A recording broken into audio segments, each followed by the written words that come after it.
Bonjour à toutes et à tous. À quelques jours de l'ouverture générale, je vous propose que l'on fasse ensemble le tour de l'actualité cynégétique de notre département.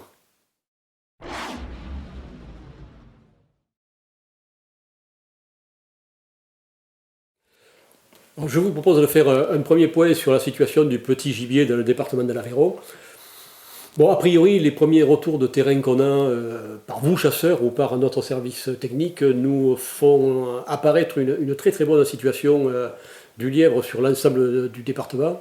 Les comptages de printemps qui ont pu être faits, les observations qui sont faites par vous et puis par nous sur le terrain, nous montrent que la population est là. Beaucoup de lièvres sur le département de l'Aveyron, sur tout le département. Donc de ce point de vue, une bonne ouverture à espérer.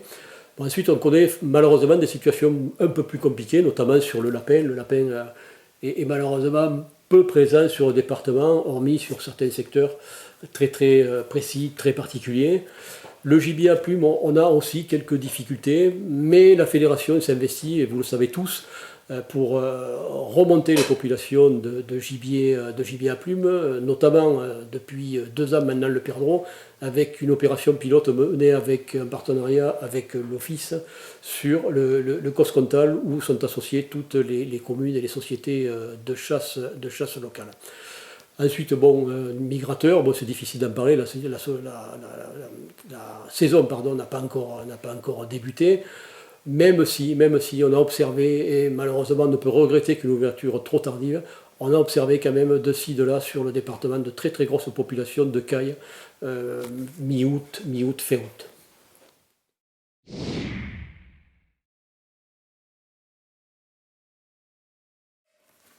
La situation du grand gibier, le grand gibier se porte bien sur le département, que ce soit grand cervidé, petit cervidé, des populations qui sont en augmentation peut-être pour le chevreuil et stable pour les grands cervidés, notamment sur le Nord Aveyron. Des populations qui se développent, on l'observe par contre en matière de grands cervidés sur certains secteurs du sud département ou de la frontière des communes qui sont frontalières avec le département du Tarn, où là on a des remontées de terrain avec des chasseurs qui observent de plus en plus de grands cervidés sur ces secteurs. Ensuite, pour ce qui concerne le sanglier, le sanglier a pris ses quartiers sur l'ensemble du département. On a connu une situation où il était plutôt localisé sur le sud Aveyron, sur des coins bien précis du département. Aujourd'hui, le sanglier est présent partout, avec les problématiques que l'on connaît tous derrière. Donc encore une fois, on vous demande une année encore de faire le maximum pour tenir des populations de sangliers à un seuil acceptable afin de ne pas occasionner trop de dégâts chez nos amis agriculteurs.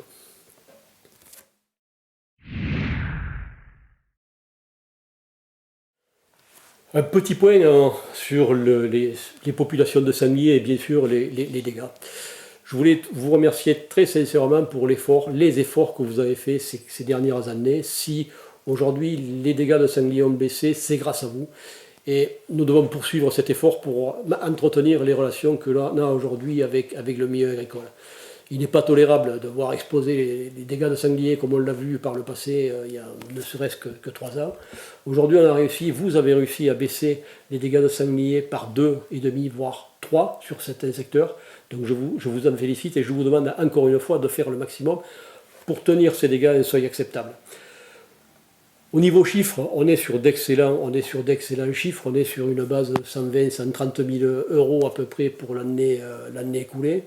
Donc ce sont des bons chiffres, mais il est hors de question que demain, on voit ces dégâts et on voit ces chiffres exploser. Donc soyez attentifs tous sur vos territoires respectifs, à mettre la pression, à chasser le sanglier afin de tenir ces dégâts de sanglier à un niveau qui soit acceptable pour tous, pour nous bien sûr, pour vous, mais aussi et surtout pour nos amis agriculteurs, encore une fois, qui nous laissent chasser chez eux, et gratuitement pour la plupart d'entre nous.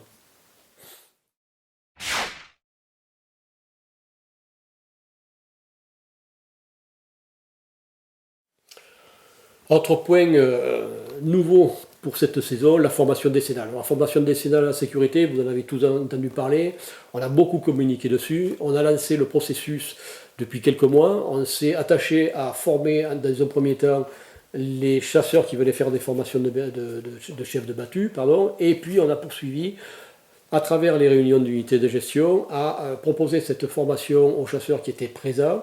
Et malgré le Covid, malgré toutes les difficultés qu'on a pu connaître jusqu'à maintenant, nous avons formé environ 600 premiers chasseurs à cette formation décennale, décennale. Sachant que dans les années à venir, nous devons tous être titulaires et avoir passé cette formation, ce qui veut dire que dans les prochaines années, c'est environ 1000 chasseurs que la Fédération départementale des chasseurs de l'Aveyron devra former à cette formation décennale sur la sécurité.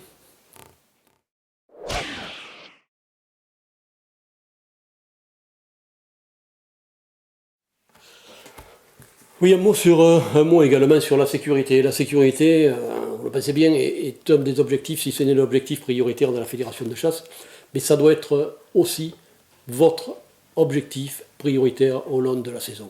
Bon, malgré les bons résultats qu'a enregistré la chasse française depuis ces 20 dernières années, où on constate tous une baisse effective des accidents de chasse, aujourd'hui la société n'est plus en capacité de tolérer le moindre incident, le moindre accident de chasse. Donc ça doit être votre priorité, soyez attentifs au respect des règles de sécurité, au respect des autres usagers de la nature. Et je vous en conjure, mettez tout en œuvre au sein de vos sociétés de chasse, au sein de vos équipes de chasse grand gibier, mettez tout en œuvre pour garantir votre sécurité bien sûr, mais aussi la sécurité des utilisateurs de la nature. Nous sommes là pour vous épauler, nous sommes là pour vous guider si vous avez besoin d'être épaulé, d'être renseigné. Si vous manque quoi que ce soit, n'hésitez pas à venir vers nous. Vous savez que l'opération de poste de tir surélevé est maintenue, nous la poursuivons, nous sommes une des seules fédérations à s'engager sur ce terrain-là. Donc tout est mis en œuvre et tout doit être mis en œuvre pour assurer votre sécurité, bien sûr, mais aussi, encore une fois, la sécurité de l'ensemble des usagers de la nature.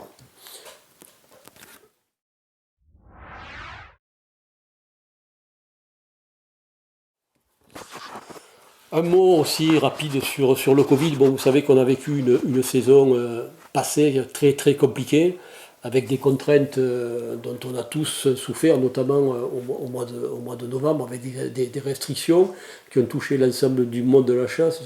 Seuls ont pu être organisés des battues de régulation. Bon, je sais que ça n'a pas plu à tout le monde, notamment aux chasseurs de petits gibiers, et je les comprends parfaitement, mais il faut savoir qu'on n'avait pas le choix. Donc seuls ont pu être organisés des battues au grand gibier. Cette année, il semble que les choses sont un peu différentes. Le pass sanitaire, la vaccination sont là pour nous aider. Donc les mesures aujourd'hui sont un peu plus relâchées. Le ministère nous a communiqué il y a quelques jours les nouvelles mesures à mettre en place au niveau de vos parties de chasse, au niveau de vos cabanes, au niveau de vos rendez-vous. Donc toutes ces mesures vont vous être proposées, vont vous être données dans les prochains jours.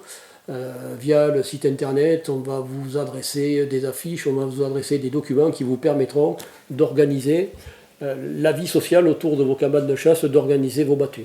Bon, les restrictions, aujourd'hui, la plupart des restrictions sont levées, donc on ne parle plus de groupes de 10 personnes pour le départ des battues. Il semble que les restrictions autour des cabanes soient levées. Donc, sans rentrer dans le détail, on sait déjà que vous pouvez, si vous êtes dans un lieu privé, vous n'avez pas besoin de passe sanitaire en dessous de 50 personnes. Si vous êtes sur un lieu public, une salle des fêtes, une salle de chasse qui appartient à la commune, dont on le voit beaucoup, vous avez obligation d'avoir un pass sanitaire si vous voulez organiser vos repas ou des rencontres au sein de vos cabanes de chasse ou salles des fêtes, si vous êtes dans cette jauge des 50 personnes.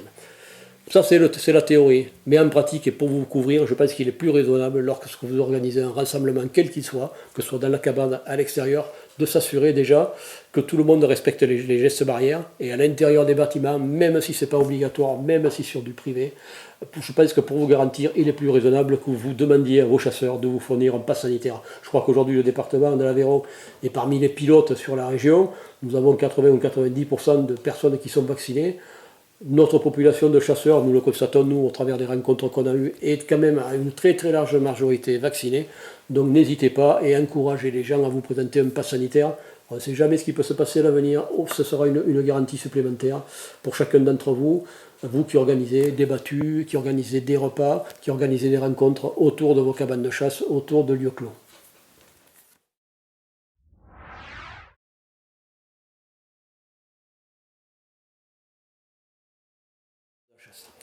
Le monde de la chasse va se retrouver dans un premier temps le 18 septembre à Mont-de-Marsan pour ce qui nous concerne, ou à Pont-Carlier pour ce qui concerne les autres départements de la région Occitanie.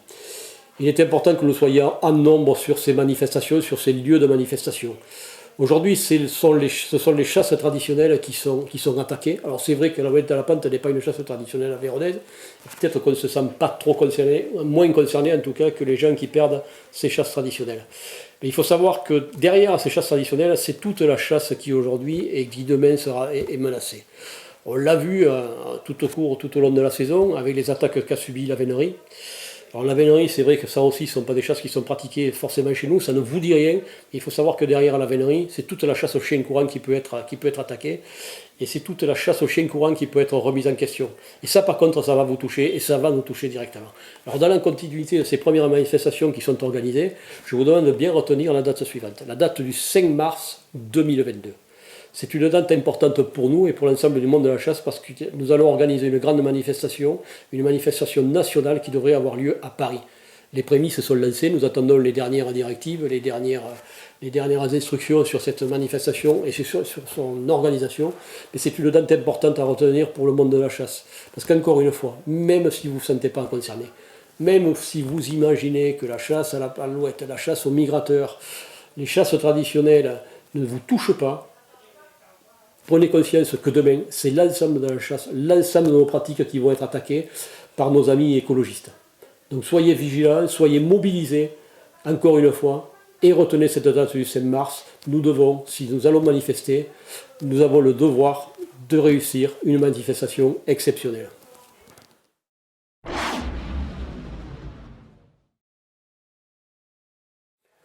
Chers amis, pour conclure cette petite séquence et cet instant de partage, je voulais vous souhaiter à toutes et à tous une excellente saison 2021-2022, une excellente ouverture. Je vous souhaite de prendre beaucoup de plaisir à pratiquer la chasse sur notre beau département. Je vous invite à faire participer d'ailleurs votre plaisir à des non-chasseurs si vous avez l'occasion, parce que la chasse mérite d'être vulgarisée, mérite d'être connue. Trop de gens critiquent la chasse sans savoir de quoi ils retournent exactement. Donc n'hésitez pas si vous avez l'occasion à partager vos instants de plaisir avec des non-chasseurs. Voilà, donc pour conclure encore une fois, je vous souhaite tout simplement une bonne saison de chasse, une bonne ouverture et encore une fois, même si je me répète, beaucoup de plaisir. Merci.